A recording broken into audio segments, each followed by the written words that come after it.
He was born March 21st, and we named him Nainli, which means renewal within the cycle of life.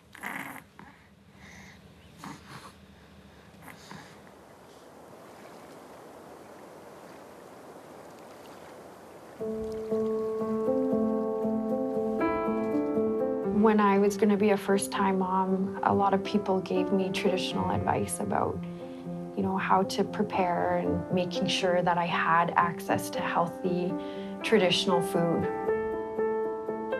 I'd always remember my mom saying things like caribou is worth its weight in gold, and whenever we get fresh meat, that was always shared right away.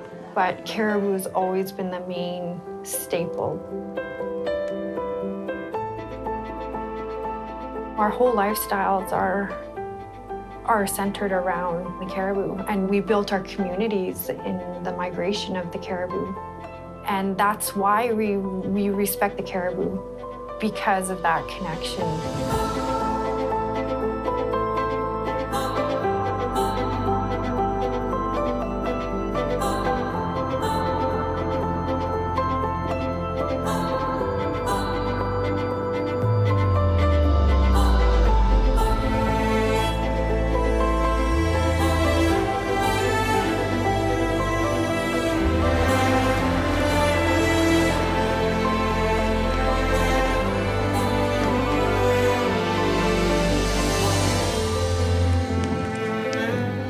The 1002 lands are the coastal lands where caribou calve. The Gwichin name for that area is the sacred place where life begins.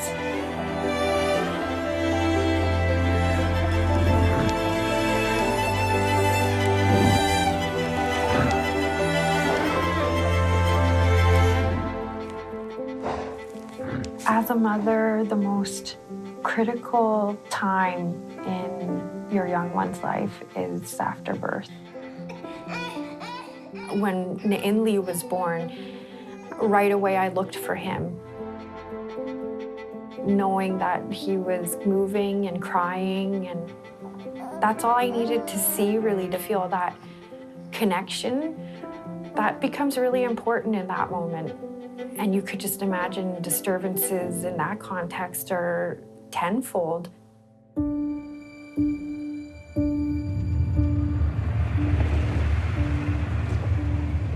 I remember when we were watching it and the feeling, I'm sure we all felt it at the same time when we heard the news. I said that the bill would be on my desk before Christmas, so we did a rush job today. It's not fancy, but it's the Oval Office.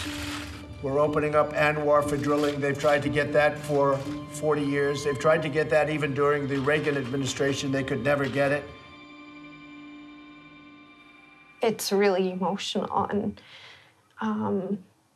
not knowing what was going to happen and what it meant. And I don't know why I'm getting emotional about it now, but I guess it's just when you think of the young people and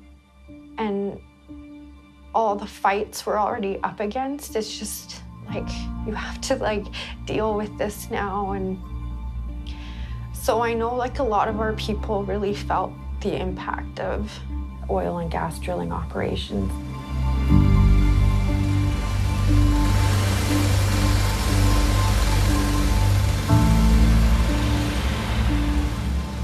It means a lot of traffic, it means a lot of noise, a lot of disturbances, and the traffic alone, I can't imagine having traffic coexist with calving caribou.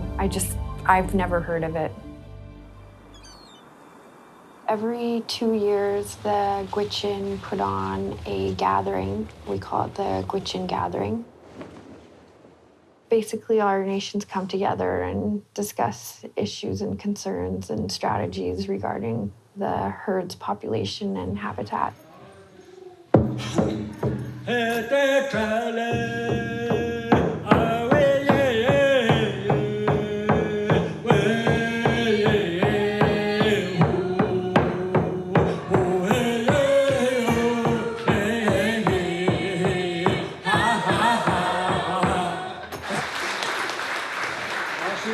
Today is an auspicious day as the 15th biannual Gwichin gathering.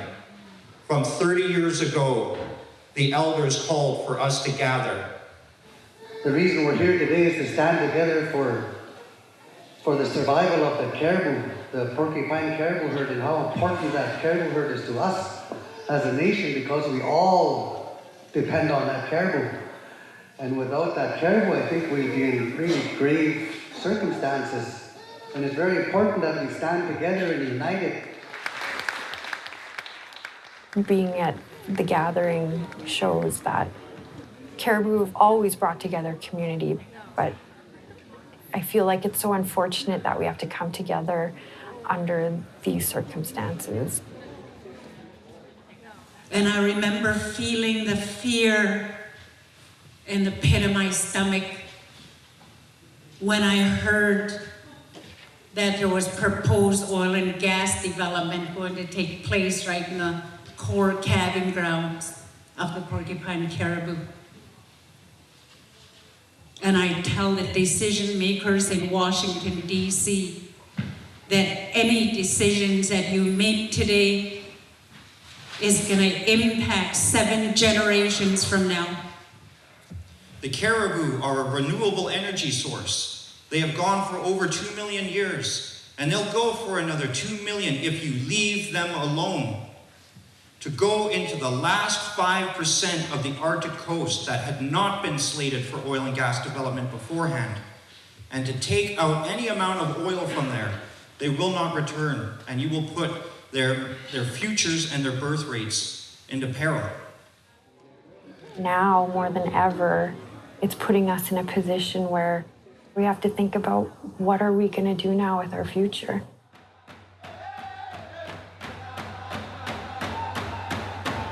I can say as a mother that sometimes we can't always explain these things, we just know them.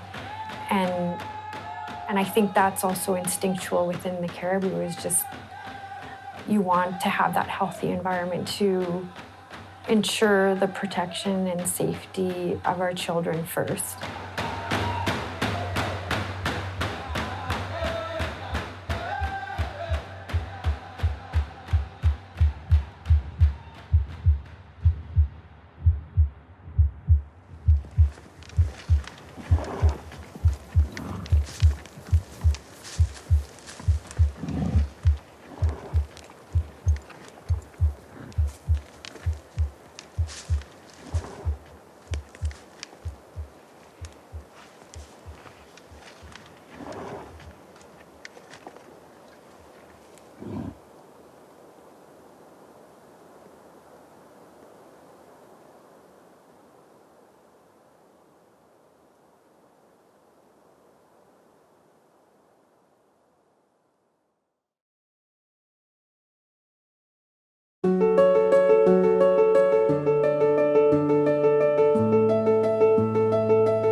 Tiger, tiger, burning bright in the forests of the night.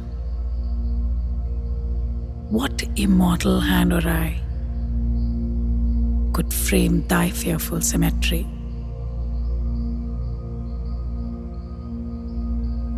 In what distant deeps or skies burned the fire of thine eyes? On what wings dare he aspire? What the hand dare seize the fire?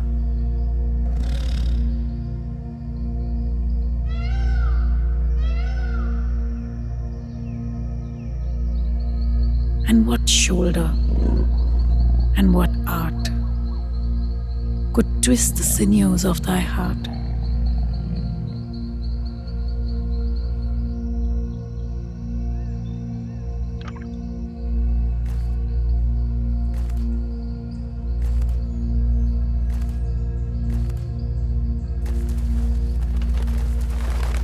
And when thy heart began to beat, what dread hand and what dread feet?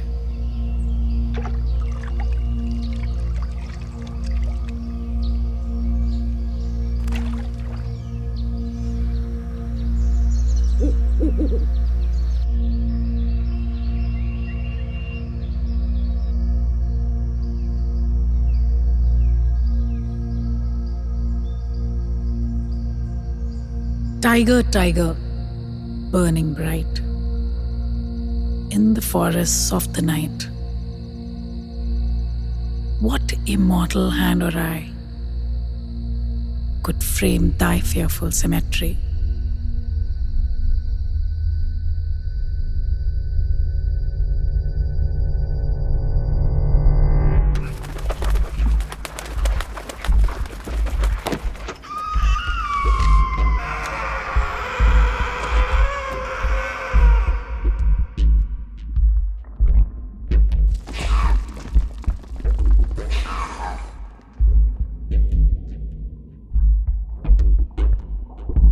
What the hammer? What the chain? In what furnace was thy brain?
What the anvil, what dread grasp, dare its deadly terrors clasp?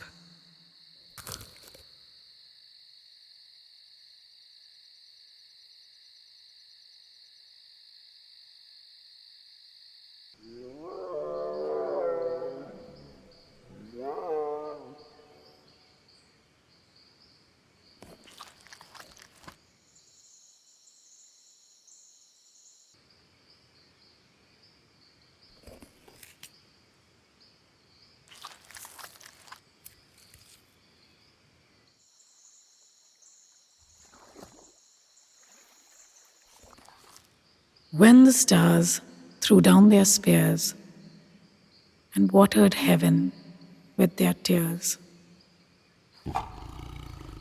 did he smile his work to see?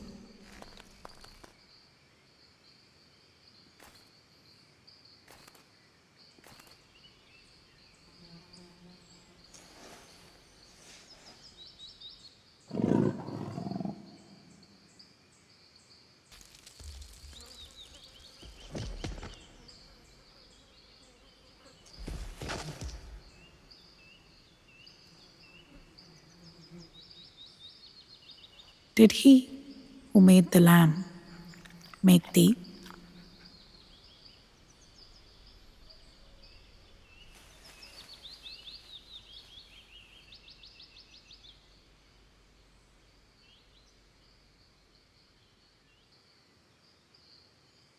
Tiger, tiger, burning bright in the forests of the night, what immortal hand or eye dare frame thy fearful symmetry?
I've spent my life on this river, and I'd wager I know it better than any soul alive.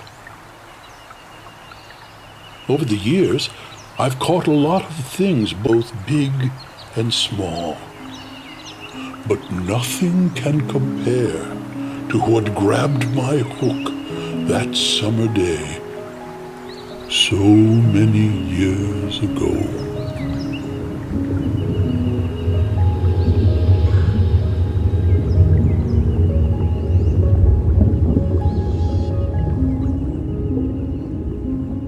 The day started out much the same as other days. I woke up early that morning, as I was known to do. I readied my supplies, found the perfect spot, placed my bait, and cast my line. But there was something different on the river this day. I could feel it. Something in the air. Something in the water. I could feel it all around me. It was the slow drag of my reel and in the rushing wisp of my line. I knew he was out there, waiting for me, and I would catch him sooner or later.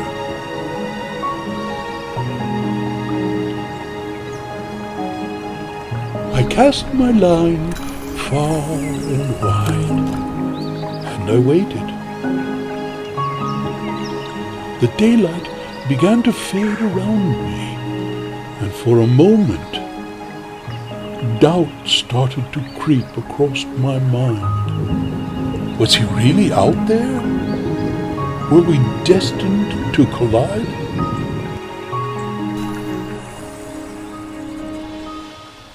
And then it happened.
And so it was, on that fine summer's evening, I pulled in a 190-pound ginger bloke.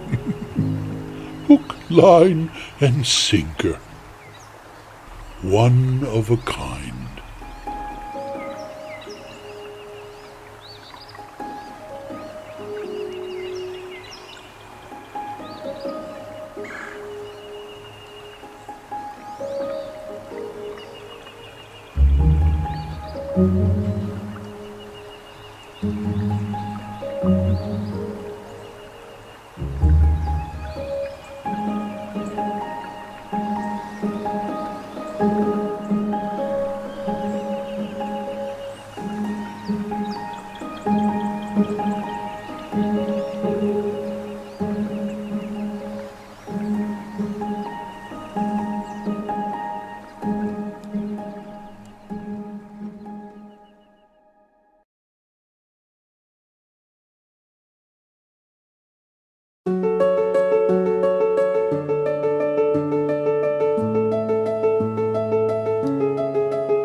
The concern with wild horses right now is that there are about 90,000 of them on our public lands in the West, in an area in which there's only supposed to be 27,000 horses.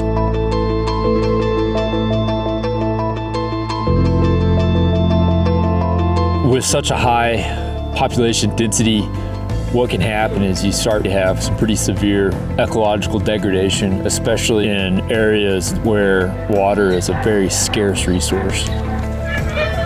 Unfortunately, when there's nothing to eat or there's no water to drink, animals end up starving or dying of dehydration, which is a cruel way to go, and that's not how we're supposed to manage them.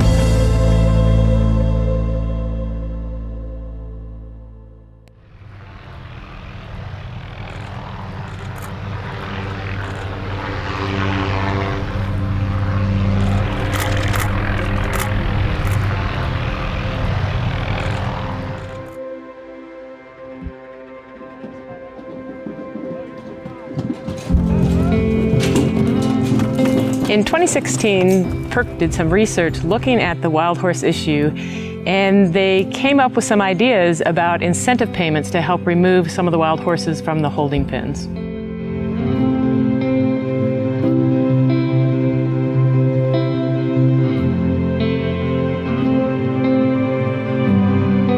What they determined was that if the BLM actually paid people to take the horses off the range, that they could remove almost all of the horses from the holding pens based on estimated demands for wild horses.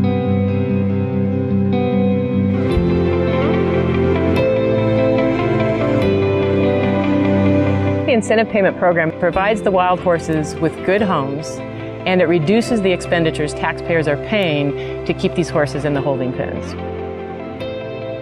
Somebody who really wants a wild horse can take this financial incentive, use it to hire a professional horse trainer, and give that horse a good life. Welcome, guys. Glad you're here. Everybody can hear me okay? And they're extremely intelligent. A lot of people say Mustangs are very difficult to train. I get along with them pretty well. I've learned a way to communicate with them effectively. I've figured out that instead of me trying to make that horse a person and treat it like a person, I become another horse. I become the alpha horse in the herd, and they thrive and crave confident leadership. When you can fill that role for them, they just excel. We want to coax out that softness, and we want to push out the bad, wild behavior that we don't like. Oh, yeah! Good girl! Good job, kid.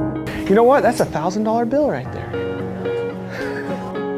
And you're gonna read that code. So you got the BLM sign, which is the U. We have thousands of horses in holding, long-term and short-term, that need homes. I just try to train them, show that these horses have worth, and educate people and tell them that these are great horses. And I just have a great passion for them, and I like to show what they're capable of.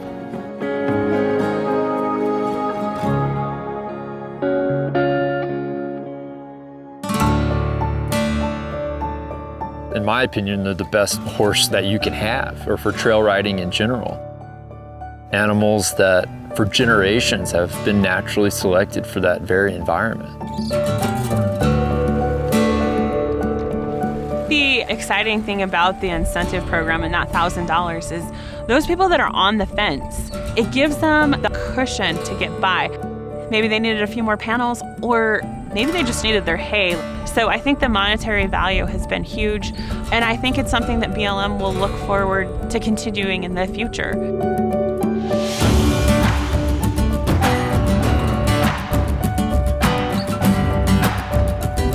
The satisfaction of knowing you had a completely wild animal and you gentled it and trained it, and now it's a positive member of society is it's a pretty amazing accomplishment. You're not only helping the horse find a home, you're helping your own public land recover. You're helping find a solution to a huge problem that we all need to work together to solve.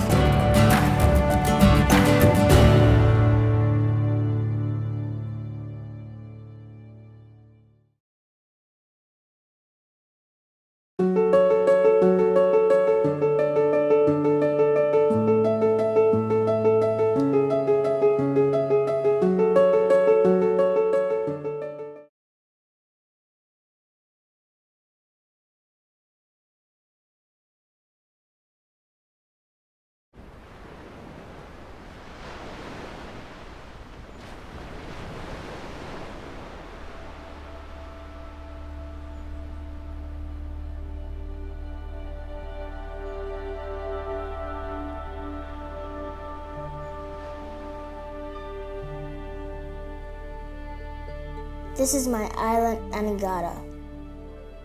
I think it is one of the most beautiful islands in the Caribbean.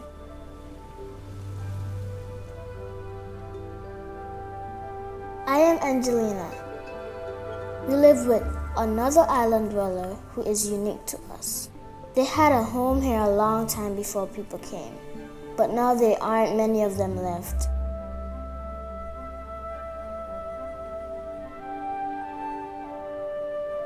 The Anegada rock iguana is the most endangered lizard in the world.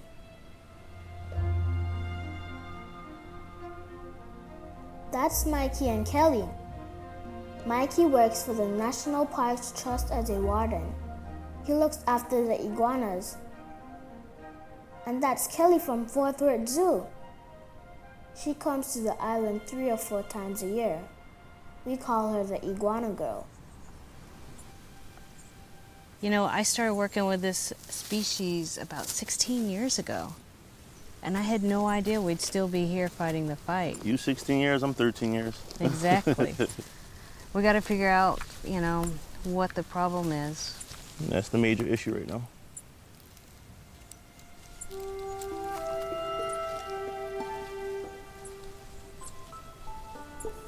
I just really love Anegada rock iguanas, Kelly. I do too, Mikey. You know, when I was a little kid, I absolutely adored dinosaurs, so fascinated. I'd see a really big lizard like this, I'd be like, oh my God, those are the dinosaurs. So when I got the opportunity to come here and work with this species, I totally jumped on it. I don't blame you because they're unique, they're endangered, and they're only found here. Right. There's only about 200 left when we started this program about 16 years ago. I just can't believe how big they are. It's so awesome. Some people was wondering, like, asking me, like, why are iguanas so important to the island? Especially when they want to build businesses and stuff like that, or homes on the land. So the great thing about reptiles is they swallow their food whole. And as they're walking around, they go to the bathroom and they're defecating seeds and they're spreading their seeds all over the place. That's why we kind of call them the farmers of the forest. And when you have iguanas spreading seeds, you have a healthy forest. And certain plants are almost dependent on passing through an iguana gut to have really good germination rates.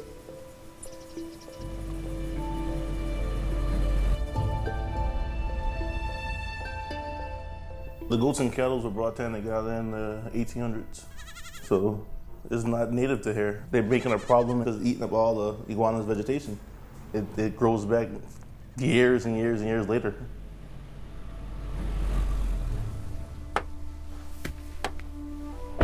Mikey and Kelly monitor the iguana's habitat to make sure it is safe. Rock iguanas lay anywhere from 9 to 15 eggs, but only once a year. But she's also threatened by the potential invasion of another iguana that doesn't even belong in the British Virgin Islands.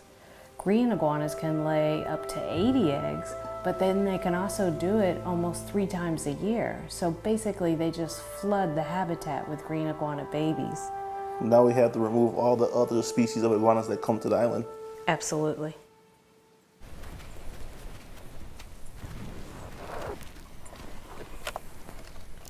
Let's see what we got here.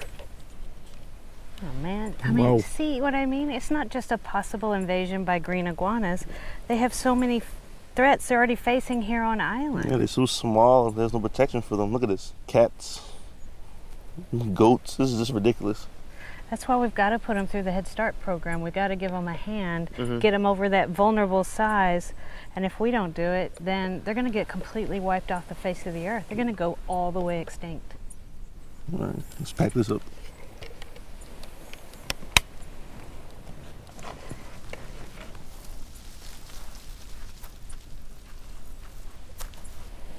You know, the iguanas have basic needs. They need good nesting habitat, and they need an environment without introduced predators. And that starts the day that they're born.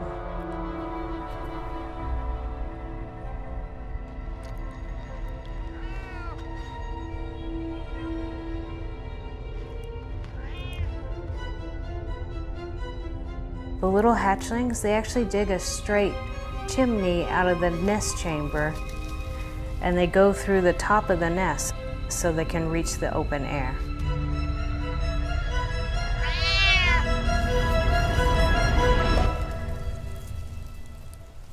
Yeah, this is the juvenile that we caught.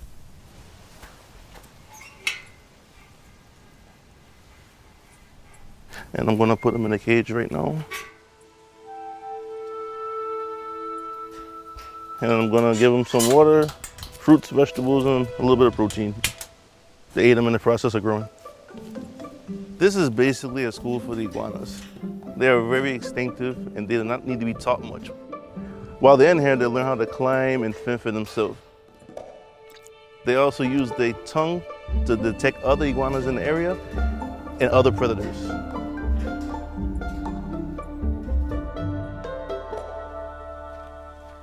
Hey, Kelly. Hey, Mikey. What's up? I was looking at these cages. They look really rough. What happened? Well, as soon as we got the iguana count up to 120, Right? Hurricane Irma came.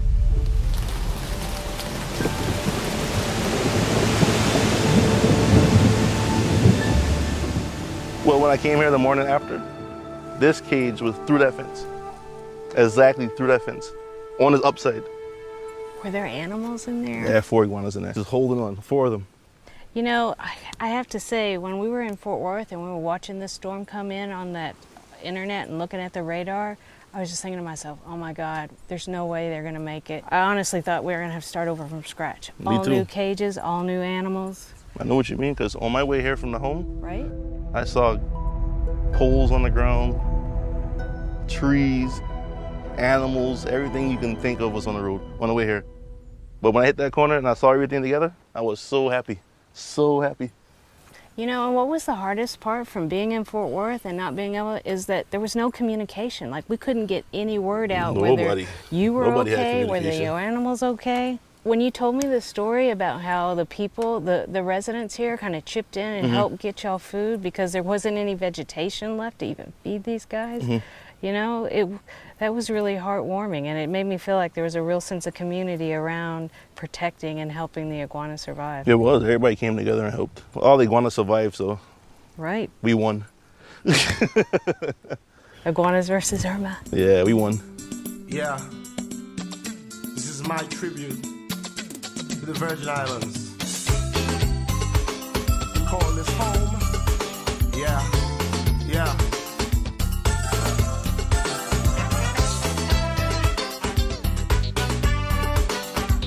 The people all come together to celebrate the iguanas.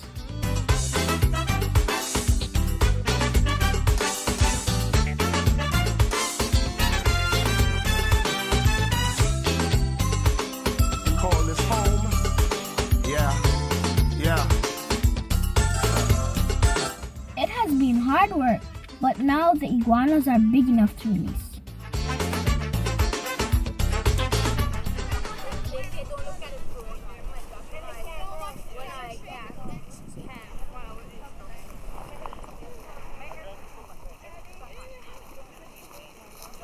Releasing the iguanas is a really special moment. That's the last one. That's the last one for today. And you're gonna lean low, and you're gonna get him low to the ground, and then you're just gonna gently toss him that way, because that's the way we want it. We are really lucky to have our own special iguanas. So we have to give them somewhere safe to live where they can be protected. These are our iguanas. We are their keepers and are responsible for their future. Every single person can play a part. My family, friends, and the whole community of the British Virgin Islands. The rock iguana can be saved. Will you help?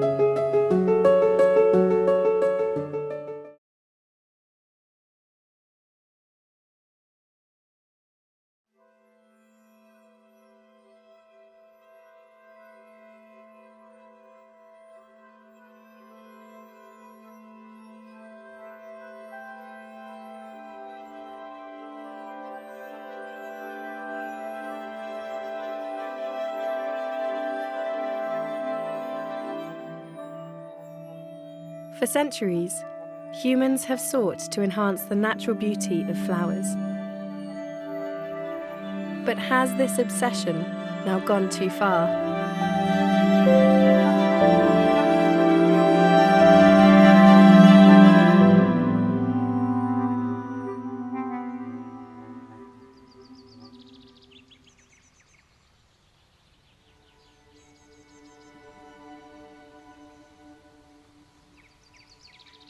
The diversity amongst flowering plants is vast, with over 300,000 different species in existence.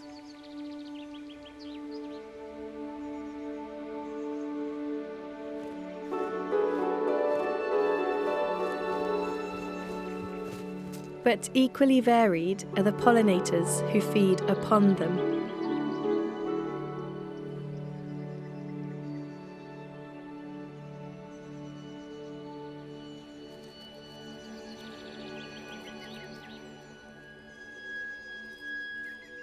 The relationship between pollinator and plant has lasted for 100 million years.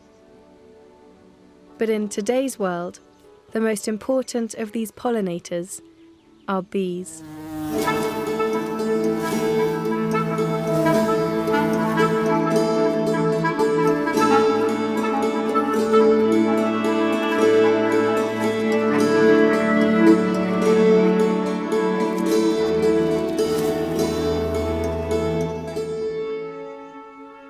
Current estimates suggest that over 90% of all wildflowers rely on bees for survival.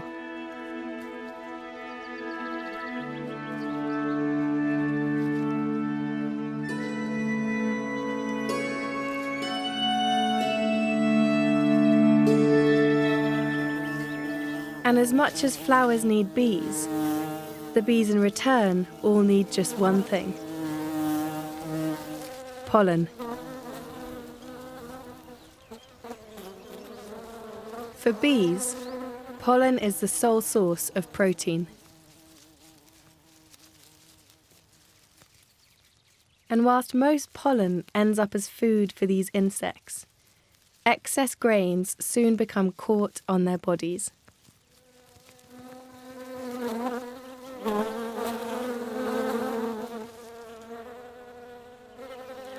So as they fly from flower to flower, this excess pollen is carried with them. And on those few occasions when a bee lands on the flower of the same species, pollination can occur. This new generation of plants means a new supply of pollen for the bees.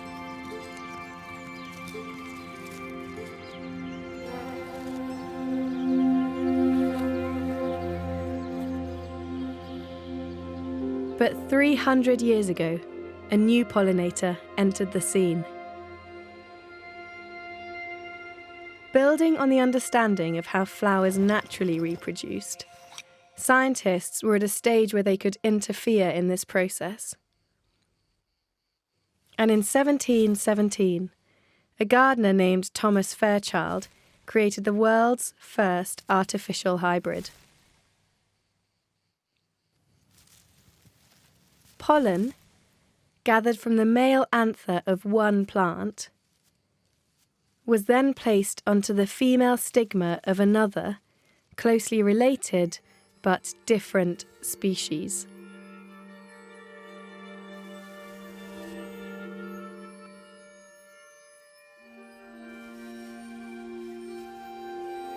The aim was to create a new plant which showcased traits from both parents.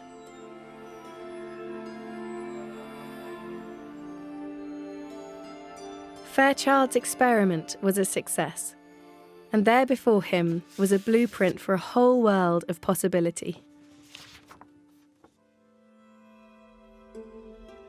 The pursuit of beauty had begun.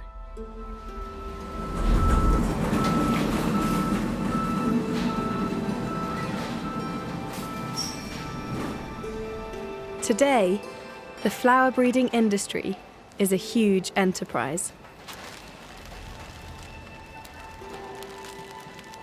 But the insects whose lives depend on flowers are at risk of being left behind, especially with our growing appetite for more and more petals.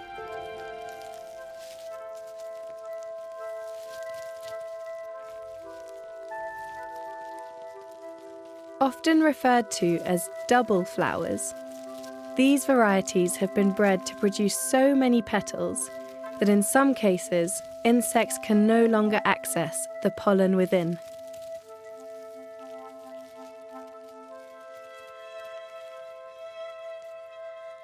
And with ever-advancing technology, it looks like this trend towards beauty over function is set to continue. Especially with the arrival of a new gene editing tool called CRISPR-Cas9. So for a long time, people described CRISPR more as a pair of scissors, something that can go and cut bits of the genome out. But it's actually much better than a pair of scissors, and that's why we can say it's a bit like an eraser, because what CRISPR does is it allows you to create a hole in the genome, so really removing a bit of the code, removing part of the gene. And what CRISPR allows us to do is open this wide world of opportunity of creating type of flower with morphology and appearance that are completely novel. The possibilities of CRISPR are only just starting to be explored, but as it becomes more widely embraced, an increase in novelty flowers seems inevitable. But of course, the trick with flower is that although flowers look pretty to us, that's not their main purpose. So flowers are really the result of a coevolution between pollinator and plants. And so flowers don't aim at attracting us, they aim at attracting pollinators. In recent years, however, pollinator numbers have suffered heavy declines, mainly due to habitat loss and pesticide use. So rather than using CRISPR to make flowers more beautiful for humans, scientists like Ed Wiege are harnessing its potential to make flowers as attractive as possible for insects. To do this, they are focusing their attention on the coloured bullseye, the centre part of the flower, often marked with different colours to the rest of the petals. And these bullseyes are believed to be key in attracting insects.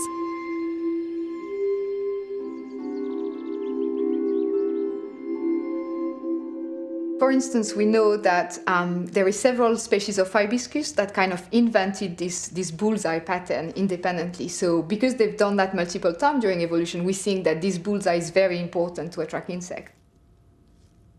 But nobody has really been able to test that properly, because at the moment, without CRISPR, the way you would test that is by using a species with a bullseye, a species without, and check which one the pollinator prefer. But this is not an ideal experiment, because these two plants, they may vary in all sorts of other traits. They may produce different scents, they may have hidden pattern in the UV that we don't see. So the advantage with CRISPR is we can create plants that have exactly the same genome, except we just remove one gene that controls the formation of the bullseye pattern. And if the pollinator have a preference for one, we can really link that to the absence of the bullseye.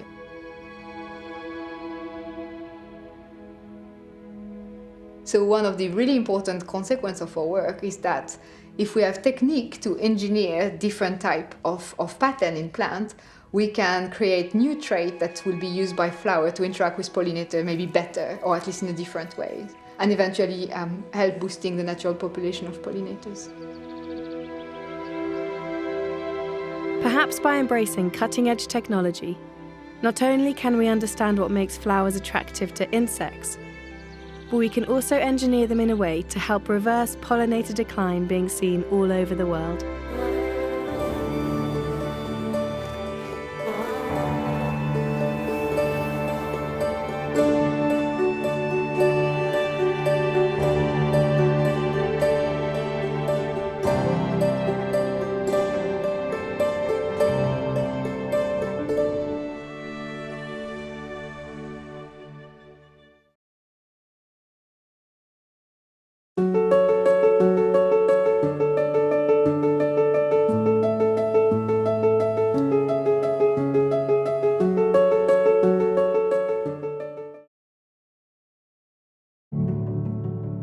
It starts when people say, I'm tired of seeing animals dying on the highways. I'm tired of seeing carcasses on my way to work each day.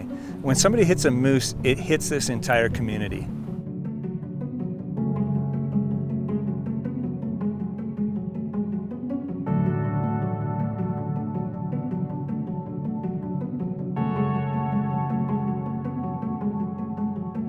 So it started about 25 years ago when a small group of people actually founded the Jackson Hole Wildlife Foundation around the subject of wildlife vehicle collisions.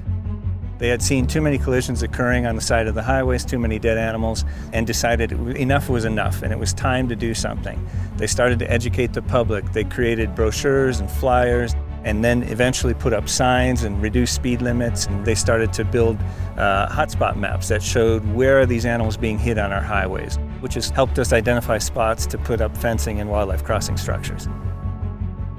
We all greatly care about our wildlife and want to see them survive for future generations.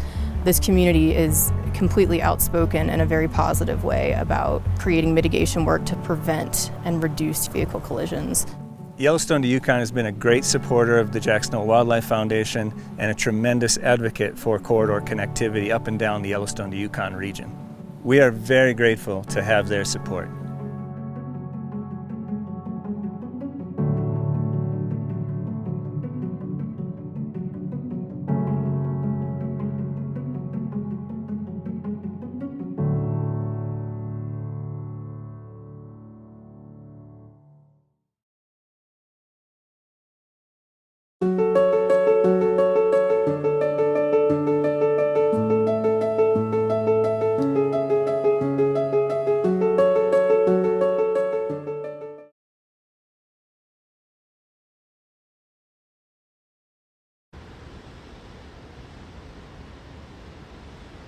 The room I grew up in had high windows, and I had a loft bed because it was so small. I could see the highway from my window and hear it every night.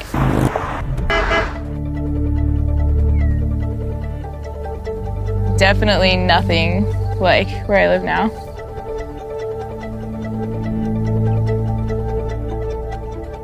I didn't really even imagine it, honestly, because nobody talked about the West. Nobody I knew was from the West. I was like, how did nobody tell me about this? Nobody told me about this growing up. This is insane.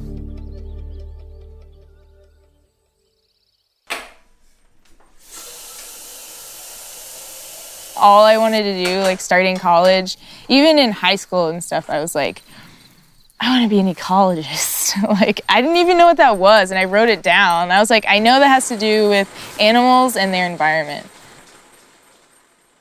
After college, I was a little bit lost and didn't know what I was going to do, and my friend and I decided to go on a road trip. We started some backpacking trips, and they were amazing, and saw mountains for the first time. Can we grab us some photos? Yeah, but you can't make fun of me. The pack I had was my stepdad's external frame giant pack. And this one is one of my first backpacking trips. I mean, we were just like, what is this? What is this place? Like, I had no idea, and I just fell in love with it, and I couldn't leave. I just couldn't. If you're down, don't be down. I would tell people, I just want to be Jane Goodall and live in the rainforest, learn about the world myself, not just from reading or watching movies, but like actually figuring it out.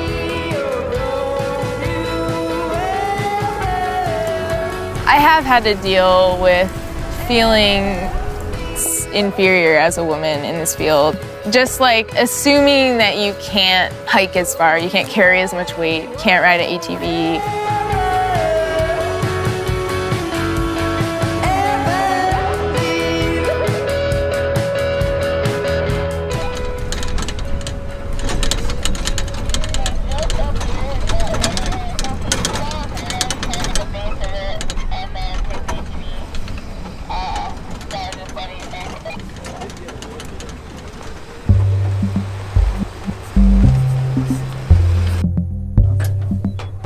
The sage steppe ecosystem, so the ecosystem we're in right now, is one of the most heavily imperiled ecosystems due to these multiple increasing anthropogenic impacts. Habitat degradation, human activity, invasive species, climate change, all of these impacts are affecting species at lower levels of the food chain, which then also impacts golden eagles. A golden eagle up close is so incredible. They're about 2.5 feet, all dark bird with this amazing golden nape. They have these huge yellow eyes that are marbled with like black and brown swirls.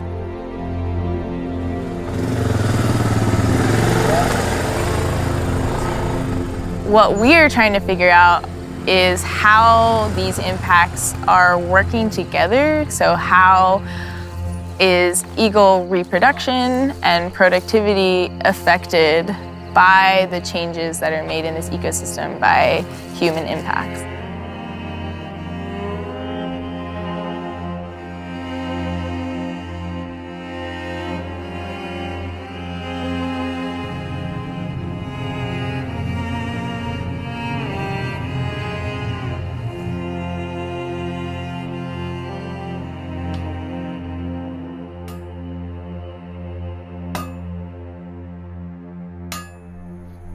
Baby's right there. We're gonna set up rappel. Feel free to set up what you want. Be really, really careful. I wouldn't stand right here because these are loose rocks.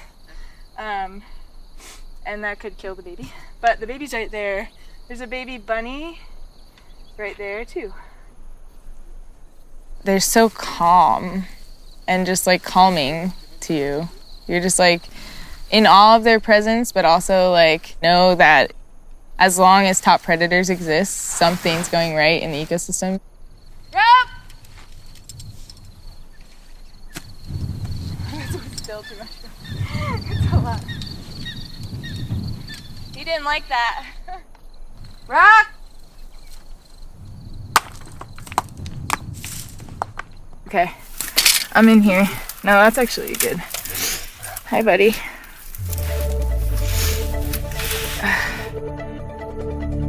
Barn owl, a mallard.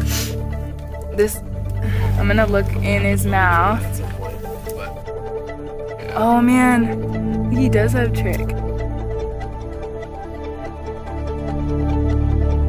My dad called me today when I was in the nest. I don't know if you guys heard that, but I was just like, I have to answer this real quick just to tell him, like, hey, I can't talk, I'm an eagle nest, because I hadn't talked to him in a little while.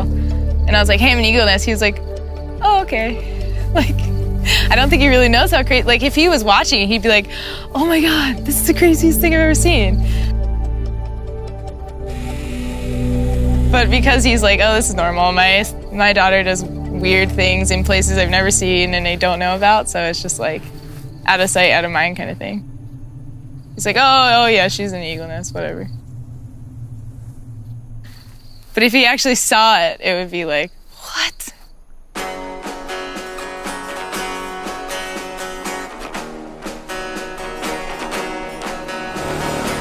I do feel like I'm living my dream, for sure. If I had to give one piece of advice to my 12-year-old self, this world exists and you can do it and you can start now.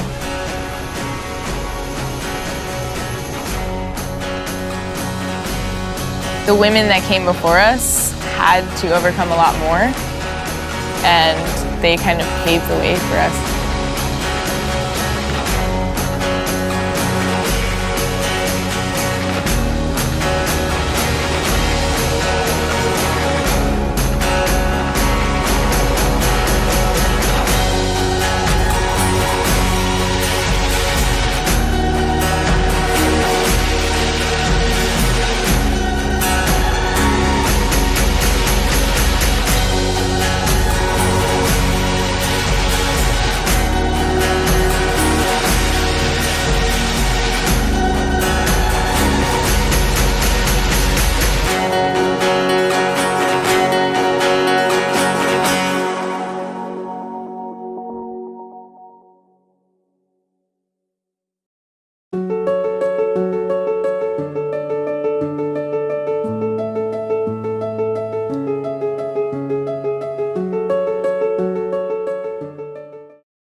Biodiversity, the variety of living things on Earth.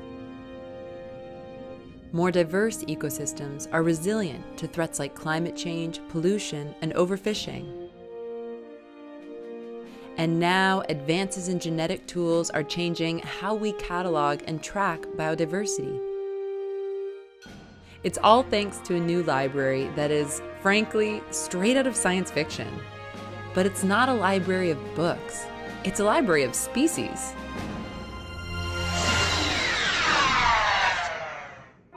Sound highly illogical?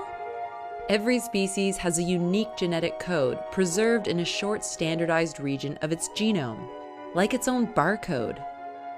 Around the world, thousands of researchers from over 30 countries are working to use DNA sequencing to build a massive library of these barcodes for all multicellular life on Earth.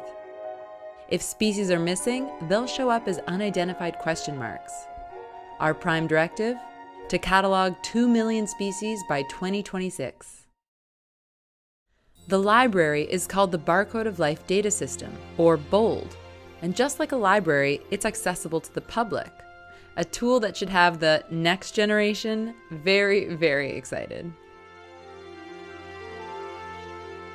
Remember the tricorder on Star Trek? The device Kirk or Spock would hold up to scout unfamiliar territories, scan the air, and then seemingly hold all answers about any living thing ever? Well, this database library is kind of like that. One day anyone, even you, will be able to scan any unknown critter and instantly figure out what it is.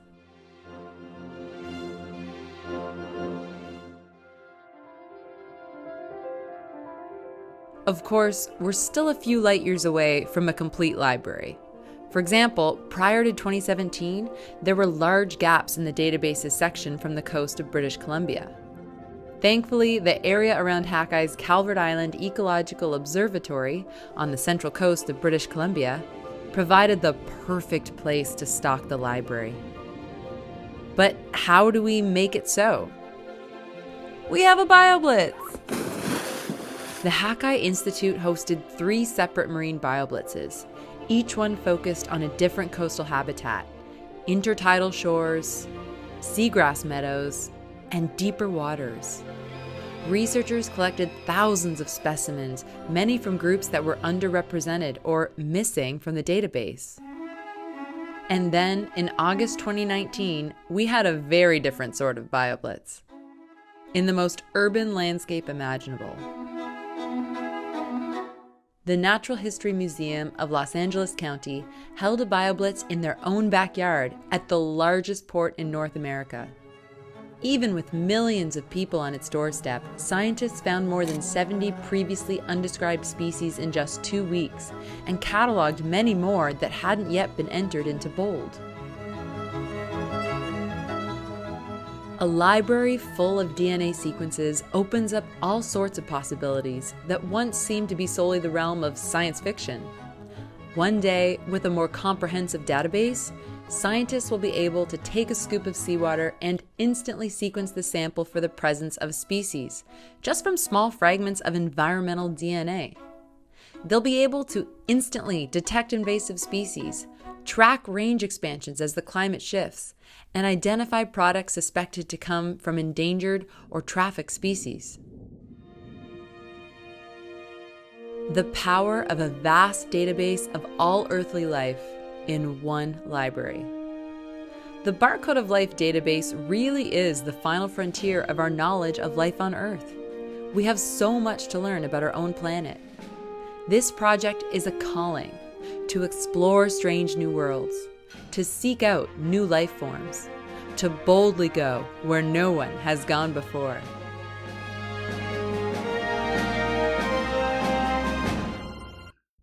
You get the gist.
मेरा जन्म रायपुर में हुआ.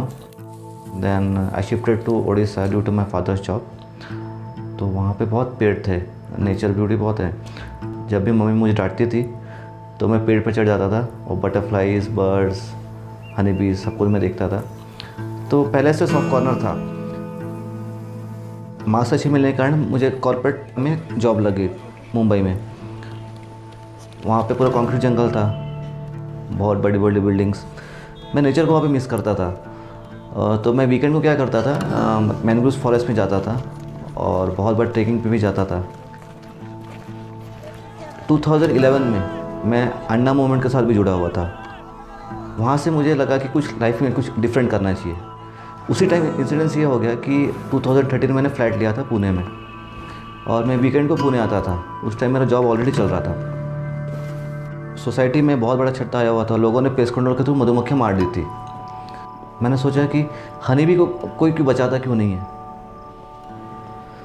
1 week बाद मैंने realise किया क्यों ना something should be I only. मैं ही क्यों ना हनी बीज कंजर्व करने लग जाऊँ. Hi, I am Amit Godse. I am a honey bee conservationist. We rescue and relocate honeybees in India. We train tribals and farmers on beekeeping and modern method of honey harvesting. 1 week बाद मैं वापस मालेगांव गया था ऐसे घूमने के लिए, ऑर्गेनिक फार्मिंग देखने के लिए. तो वहाँ पे मधुमक्खी के बक्से रखे हुए थे.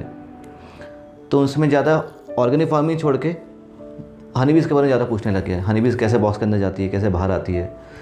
फिर मैं घर आया. घर आके थोड़ा मैंने रिसर्च किया क्या क्या हनी बीज के ऊपर इंडिया में चल रहा है. तो उस टाइम मुझे ऐसे रियलाइज़ हुआ कि हनी बी हर जगह मर रही है. हर सिटी में लोग पेस्ट कंट्रोल के थ्रू हनी बीज मार रहे हैं. या ट्रेडिशनल जो हंटर्स हैं उनके थ्रू हनी बीज को जलाया जा रहा है और हनी एक्सट्रैक्ट किया जा रहा है. एक सेंटर में इंस्टीट्यूट है पुणे में, वहाँ पे मैंने ट्रेनिंग ली। उसके बाद महाबलेश्वर में मैं गया, वहाँ भी मैंने ट्रेनिंग ली। फिर मैं बहुत जगह घूमा हनी बीज के लिए। मैं उड़ीसा गया, झारखंड गया, केरला गया, फिर गुजरात गया, महाराष्ट्र में बहुत सी जगह मैं घूमा। इंडिया में 5 स्पीशीज़ की हनी बीज मिलती हैं और हनी बीज का हैंडलिंग टेक्निक अलग अलग है। तो खाली जो बड़े बीज हैं, एपिस डोर्साटा बोलते हैं या रॉक बीज, इन हनी बीज को हम रिलोकेट नहीं कर सकते। बाकी जो 4 स्पीशीज़ हैं उनको हम रिलोकेट कर सकते हैं। लोगों को लगता है कि हनी बीज जो है, हनी जो है इंसानों के लिए पैदा करती है, पर ऐसा नहीं है। हनी जो है खुद के लिए पैदा करती है, पर अगर उनको 100 kg हनी चाहिए तो वो 300 kg स्टोर करके रखती है अपने हाइव में।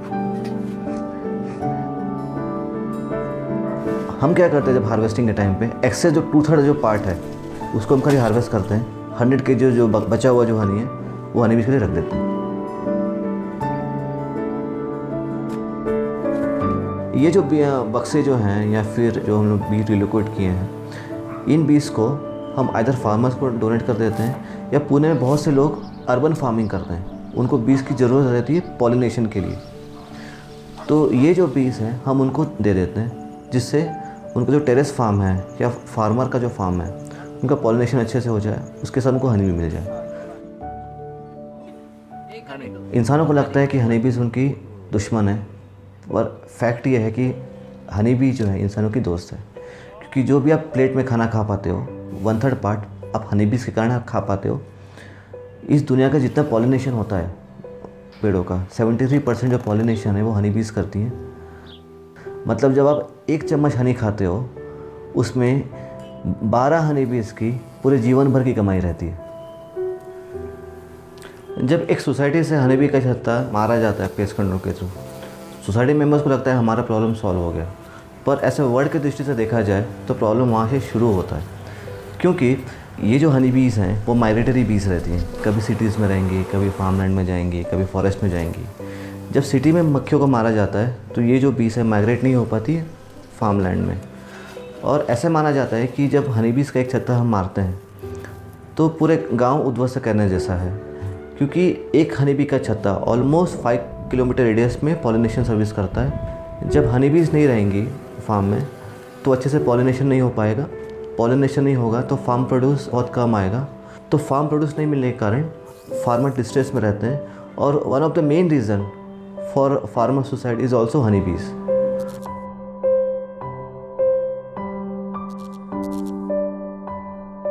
इसलिए हनी बीज का संवर्धन जरूरी है, केवल इंसानों के लिए नहीं बल्कि इस पृथ्वी के लिए।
I'm Rob. I take the same walk pretty much every day. Walking the same route over and over might sound boring. It's not. I think if I dedicated my life to learning about this place, I'd never really feel like I knew very much about it. I see new things all the time. Take this puddle, for example. I was walking past it earlier today, and there is what I saw. Salamander larvae. More specifically, marbled salamander larvae. And then there's what look like raccoon tracks right on the bank, and you can hear the chorus frogs calling in the background. I didn't know anything about footprints or salamanders before I started taking my walks out here. Now I can see there is so much going on in and around this little puddle. I need to change what I said earlier. If I dedicated my entire life to learning about just what goes on in this puddle, I don't think I'd ever really feel like I knew very much about it. I'm still curious. I wonder what goes on here at night. And we're back. I'm here with my Frog Watch group. We just finished monitoring and we're headed to the puddle. Stop, do you hear that? Listen for the long trill. There it is. Definitely coming from the direction of our puddle. Wait, here's one over here. Our puddle's full of American toads, a magnificent animal I really, really love. Hopefully if we wait a few seconds, they'll start calling again.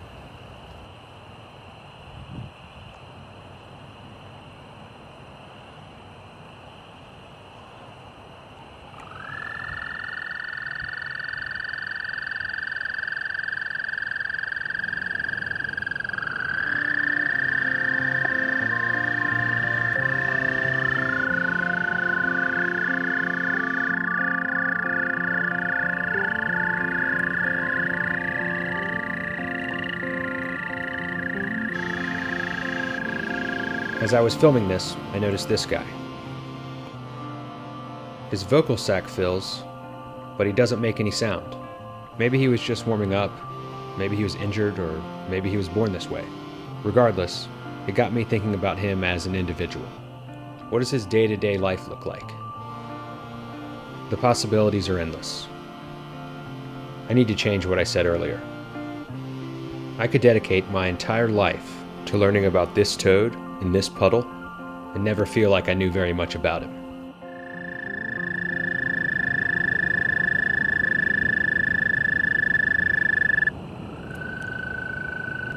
Hi there.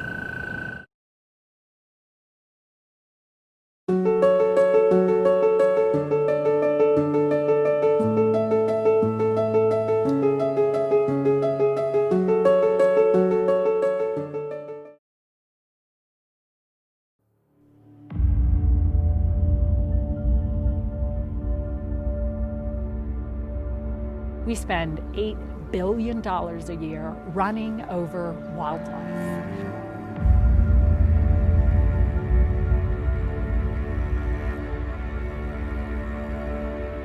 When did this become okay?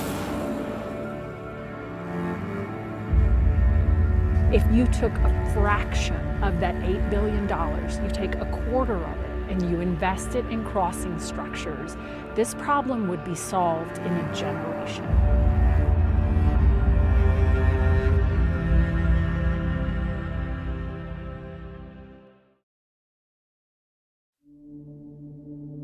The number one issue facing wildlife today is loss of habitat and habitat fragmentation. One of the reasons that animals move is because they're not able to get exactly what they need where they are. And so when you have these migrations that have survived over millennia, it's because the animals are following that fresh green grass as it's greening up. This pattern of movement is actually what enables them to survive in what are otherwise these incredibly harsh conditions. The importance of intact habitat for wildlife populations can't be overstated.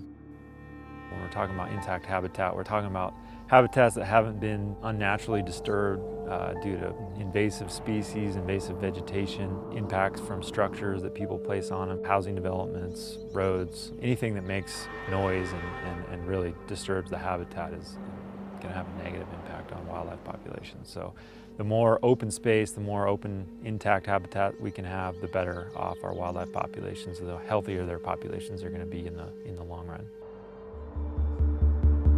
An estimated 1 to 2 million large animals are hit every year by motorists on our highway.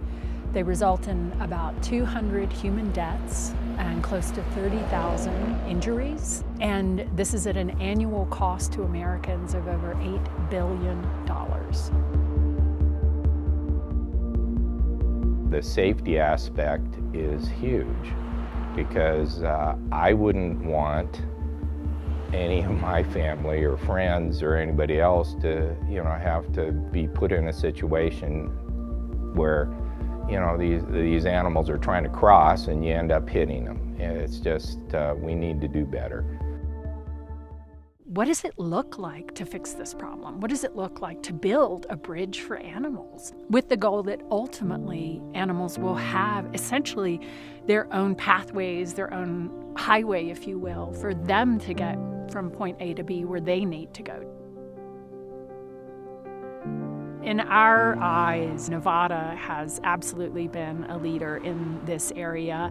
They have put in crossings for mule deer over US 93. Those crossings have been in for a while now. I know that they've had something like 37,000 successful uses of these crossings, and that basically means that there are 37,000 times that there wasn't a potential to have a driver possibly hitting an animal on that roadway. We built our very first overpass in Nevada back in 2010, and we were one of the first in North America. Since then, we've added additional 5 for a total of 6 across the state, 5 of which address the mule deer herd that pass through the Pequot Summit Mountain Range.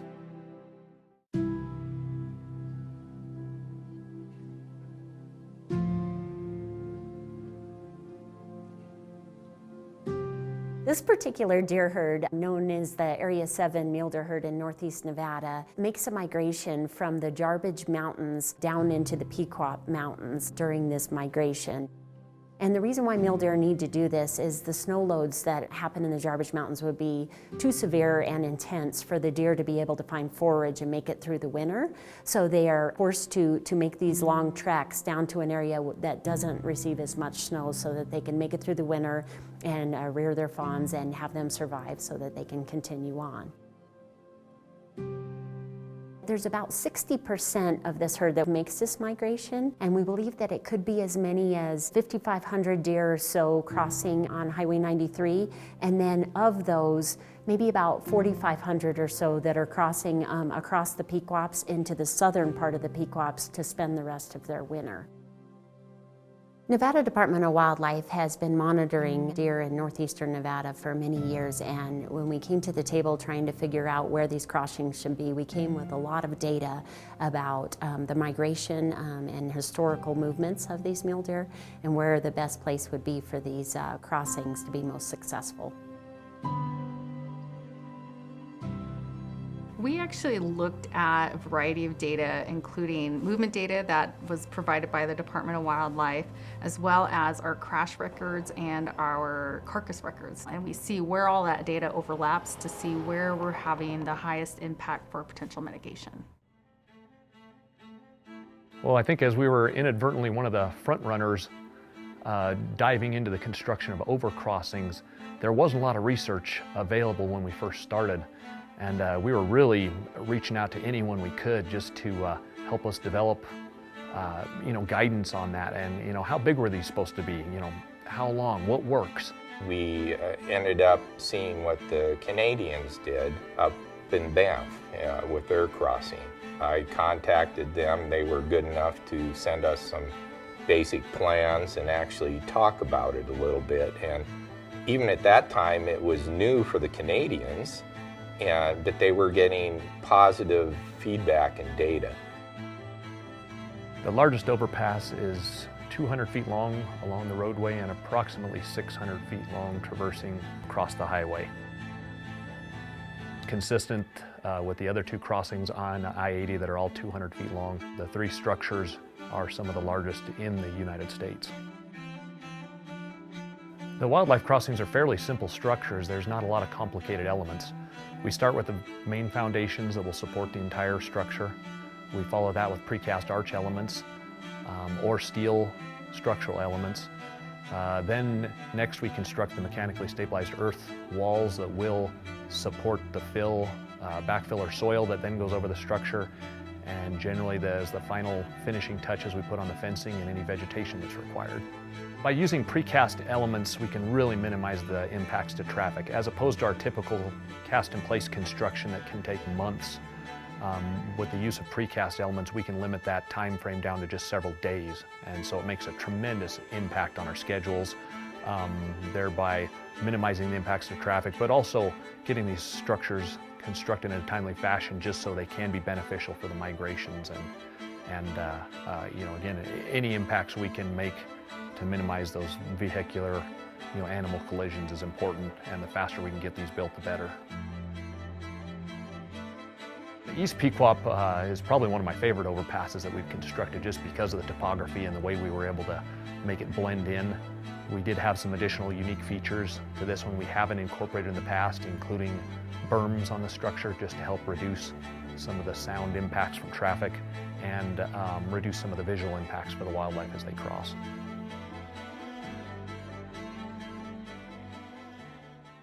Some of the innovative things that we were able to accomplish on this project is dealing with some of the fence issues and funneling the animals to the structures. We try to use a 45-degree angle to allow as much of an openness ratio at the entrance of those structures and really funnel those animals to the most successful crossing points. We also utilized fencing at the end of our fencing project where we would pinch the fencing into the roadway, and we think that's really helped in reducing the number of collisions within the project limits. We are still monitoring deer. We have put GPS tracking devices on over 150 deer since 2008. And so we were able to watch what the deer were doing before the crossings went in and then how they've been using the area since. And it has been a huge success. When the crossings first go in, the deer can get a little bit confused and a little unsure about the fencing. But once they've figured it out, we can watch where deer are almost on a string. They just go right to where the crossing is and use it without any trouble at all. I do think these structures should be part of an infrastructure growth plan in the future, and we as a department have already, I think, headed that direction. The initial crossings were obviously constructed out on existing roadways, but since that time that we started constructing some of these over 10 years ago, we have included them in roadway expansion projects, and it has become you know, more of a component to our larger construction jobs to consider this up front, you know, part of these wildlife and vehicular interactions, and how do we address that, and I think it has become more important to the department.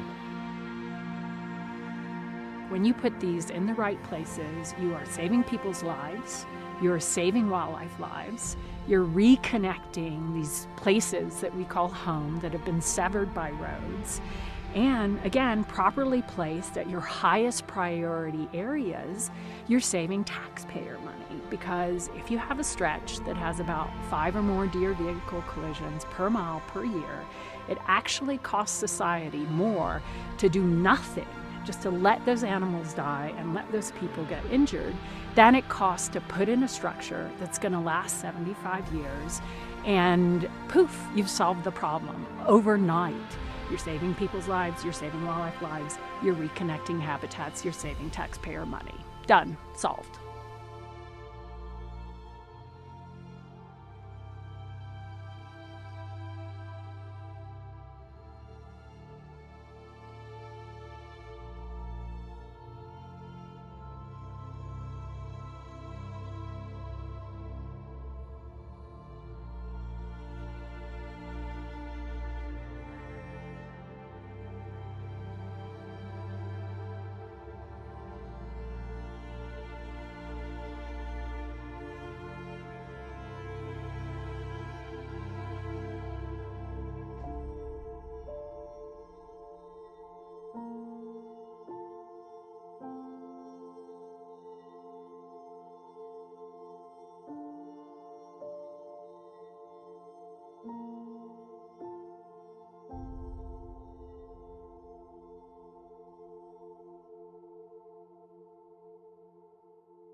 I started off having lived in South Taranaki, loved the coastline. For some odd reason, it had never occurred to me to think what lay off our coast.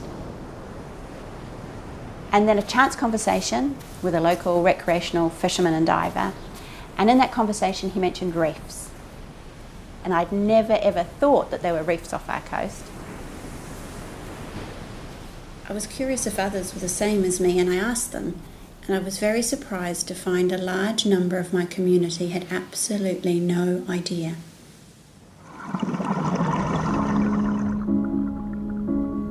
The project reef was a reef known by a few locals, an undocumented reef, lying 11 kilometres offshore, 23 metres down. The response of students when we show them photos and videos and talk about life offshore is amazing. Yeah, what are the colours can you see? Green. Yeah. Does somebody know where Patia is on the map? Absolutely brilliant.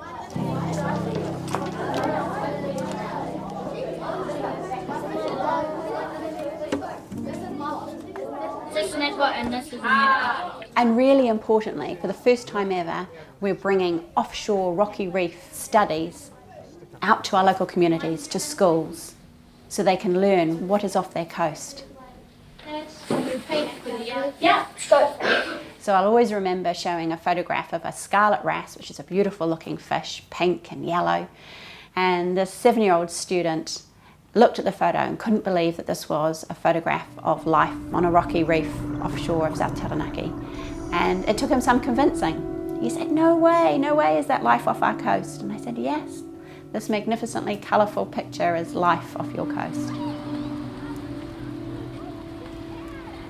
Yeah, can you see the blue monkey somewhere? Yeah, we've got our blue monkey up the top. Do you want to hold them up? Yeah. The mural in Patia came as an idea really to share the wonderfully spectacular, colourful world of the Project Reef to the community. Oh, well done. You've got the green algae. Okay, so what's that one? That's our nudibrat. Yeah, nudibrat. Well done. Another magpie too. Yeah. Brown and black starfish. Beautiful. We didn't have anything like Project Reef life when I was at school. So I think one of the things I've most enjoyed about the project, and in terms of what I've learned, is it takes a lot to run a project like this. The original research question of Project Reef Life was to better understand what makes the South Taranaki Bight unique. And if you have a quick look at a nautical chart for the area, you'll see that there's this big shallow shelf of seafloor that extends quite far out to sea, and the Project Reef is located within that. So this is a nautical chart, and can anyone remember what the different colours represent?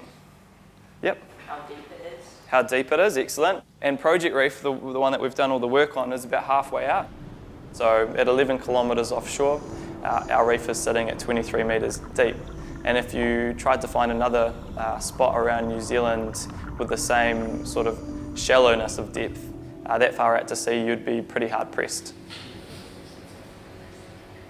Yesterday we were given a piece of paper each, and on that piece of paper we had to write as many things as we could to do with Project Reef Life. And Josh drew this amazing copy.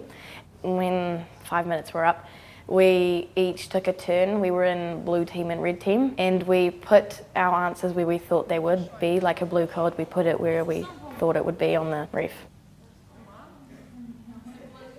So diving in the South Taranaki Bight is quite challenging. We've got to cross the Patia bar, and there's only so many days of the year when we can do that.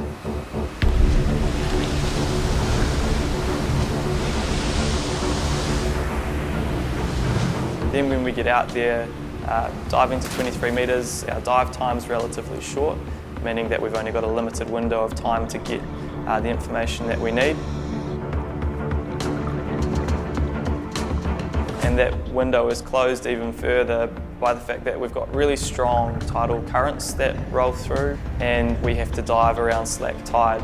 If we don't, it's an absolute battle to try and do anything really. That's the gauge there. Have a look. And how much air is there and how deep you are. And then you can press that one to fill it up if you want. You have to press it quite hard. So across the board, with all the schools and students that we've visited, a clear winner in terms of engagement has always been when we bring in our dive equipment. The students are absolutely fascinated by it. Bruce and Richard bring in their cameras that they use to basically spy on the fish during the day and at night time. One of the pieces of equipment that we use is the baited underwater video camera and frame. It's always really fun to look at that footage. The kids love analysing the BUV.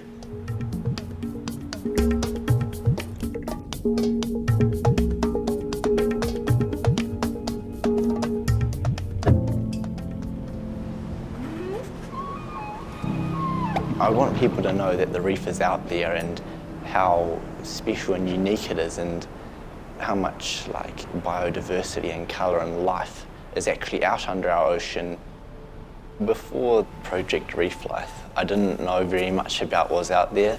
I didn't give it much thought. I kind of just assumed it was mainly just sand and rocks and just emptiness, really. There is lots still to discover out off the Taranaki coast, and it would be very interesting for the Reef Project to grow, to look into more reefs and potentially other ecosystems that are off our coast, to broaden our knowledge and understanding of what is out there, because not many people really know. So good morning everybody, thank you so much for the opportunity to come and talk to you today. And we have these sharks. They're rather lovely. They're carpet sharks, they're about that big, and they're really quite friendly. It was really special to be able to pass on the knowledge to the older generation and see how they reacted to what we've been doing and what we've been learning. And you've got the beautiful photographs there. And these are out under the sea. Yes, yep. So we've got round ones, finger form ones, sprawling ones. All my life I've been by the beach and I had no idea all that was going on. People have lived here all their lives and not known what it's like. So it's really special to be able to share that knowledge with them. It's not just all sand and waves and water. It's actually a very unique and special ecosystem out there that we need to look after and protect. I never realised the colour of what it was like in that water, and I never realised it was out there all those years. I think it would be really important to promote the Reef Project so that the whole Taranaki community and potentially more of New Zealand could learn about it, so that they can, I suppose, be inspired by it to look into their own ocean habitats, to see what they have got off their coast, and basically help all of New Zealand increase their understanding of our waters, because we've got so much of it, but so little of it is understood.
Spider monkeys are extremely special. They are unlike many other primates because they have these amazing tails full of muscles, so they can use them to actually hang on to things. It's like they have their own personal harness.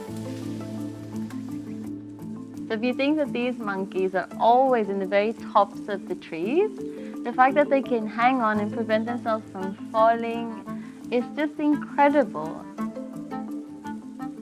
They have very tight bonds between the mothers and the infants, and it takes a very long time for the mothers to be able to train and teach the infants all they need to know so that they can go off into the world on their own. It's very similar to how we also interact with our young as we would with humans and children. And I think that's quite special. We study spider monkeys here in this beautiful forest, not too far from the coast of the Riviera Maya, in the Yucatan Peninsula of Mexico, where there's a large population of spider monkeys still. We work in this forest, and the exciting thing is that the forest is rather low, and so we can actually see them well and be able to understand where they're being. Spider monkeys play an important role in the ecosystem. They are gardeners of the ecosystem. They can eat fruit with large seeds and can disperse these seeds a long distance because they travel long distance. Most of the other animals don't do that. Either they eat the pulp of the fruit and they leave these seeds on the ground there, or they eat and crunch the seeds so they don't disperse the seed. So in that respect, they play an important service to the forest, and because of that, to all of us.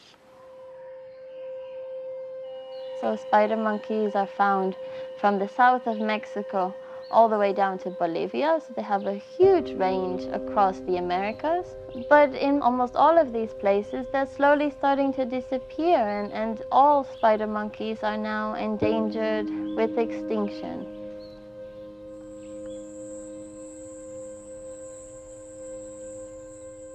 And this is happening in different places for different reasons, but the most important is their habitat is being lost. So it's disappearing due to things like agriculture, but also huge infrastructure developments. And in many places also pet trade, so they're very popular as pets because the little monkeys are very cute, and sadly enough therefore also wanted to be kept in homes rather than in the forest.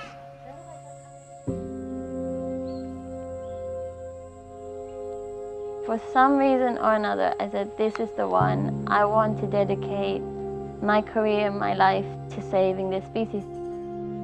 And that hasn't ever changed in the past 5, 6, maybe even 7 years since I was first introduced with them.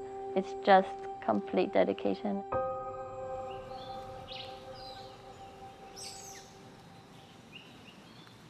Many primates and spider monkeys included, we've been counting them using methods in which you walk through the forest, constantly looking up into the canopy. Where are they? Do I see movement? Can I hear them? And when you find them, you take certain measurements. And with this, we can use some relatively simple calculations to infer how many individuals are there within the area that you're surveying for them. Problematically is that it's very time-consuming. It's very tiring and requires quite a lot of money. We just thought there must be another way. And that's when I heard about the research that Serge was doing using new technology, and I thought, can we use that to find spider monkeys? And can we actually count them as well? If that's just because that's the easiest route to get on, could be. Because it might be area dependent as well. For a few years I'd been flying drones with standard visual spectrum cameras, but we ran into some limitations. Often animals are active at dawn and dusk, and normal cameras don't detect very well then. So we started to use thermal cameras, where you get the heat signature of an animal on the camera. And we've collected quite a lot of data. We ran into the challenge that it was very cumbersome to go through all that footage and find those animals manually. So when I mentioned that to my neighbor, Steve Longmore, who's an astrophysicist, he said, well, maybe I can help. Galaxies and stars are warm bodies against the cold sky, and we use algorithms to detect those automatically. And what I would like to do is try to see if we can use those algorithms to detect animals automatically in your footage.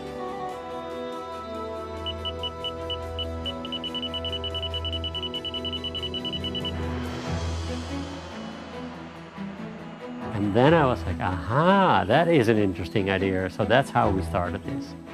There are many areas here where they don't know whether they're spider monkeys or they don't know how many of them there are. If this works, it means we can fly drones over large areas and get answers to those two questions. And that would be really helpful for the conservation projects here in Mexico.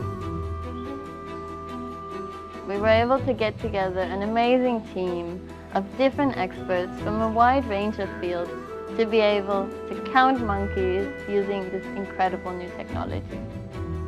I believe that in many ways we can change the world, and the first way is by teaching each other and sharing our knowledge, our interests and our passions.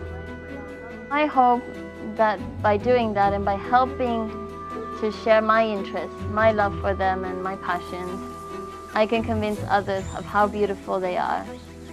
And then many people will have the opportunity to enjoy them in their natural habitat.